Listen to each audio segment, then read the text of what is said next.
تھا کہ ازواج مطہرات وہ لوگ ہیں جن کو حضور علیہ السلام نے اپنی نکاح میں لیا، جن سے نکاح آپ نے فرمایا وہ ہیں ازواج، زوج کی جمع ازواج، ازواج مطہرات، پاک عورتیں۔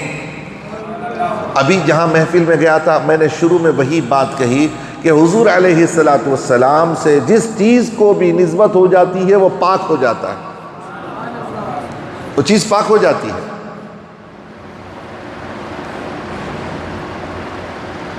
اب اگر وہیں کی تقریر 2 منٹ بولوں گا تو مسئلہ ہو جائے گا، مطلب اس اور بھی آگے کچھ باتیں آپ کو بتانے ہیں۔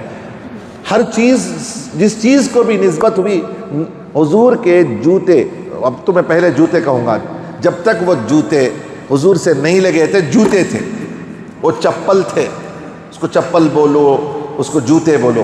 جس لمحہ حضور علیہ السلام کے پورے جسم مبارک کے نچلے حصے تلوے کو لگے تو وہ نعلین پاک ہو گئے۔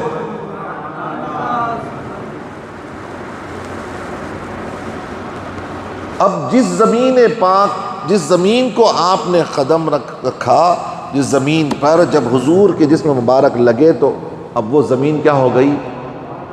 پاک ہو گئی۔ میں کہہ رہا تھا کہ جسم مبارک سے زندگی میں ایک بار صرف only one time لگ کر الگ ہو گئے، ایک ٹائم جسم سے ایک بار لگ کر حضور کے الگ ہو گئے، اب وہ پاک ہو گئے۔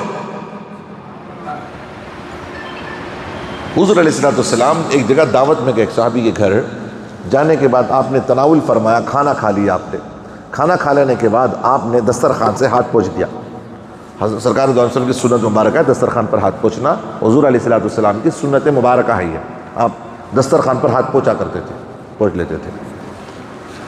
پوچھ دیا آپ نے، آپ کھانا کھانے کے بعد ہاتھ پوچھ لیا، پھر اب وہ دسترخوان میلا نہیں، جس چیز کو حضور سے نسبت ہو گئی اب وہ میلا نہیں ہوتا۔ یہ تو سنو کہ جو شخص حضور کی محبت لے کر مرے اس کا کفن میلا نہیں ہوتا۔ حضور کی محبت میں مرنے والے کا کفن میلا نہیں ہوتا۔ حضور کے جسم سے لگی ہوئی چیز کیسے میلی ہو سکتی ہے؟ تو میں بتا رہا تھا جسم سے لگی ہوئی چیز پاک، مکہ پاک، مدینہ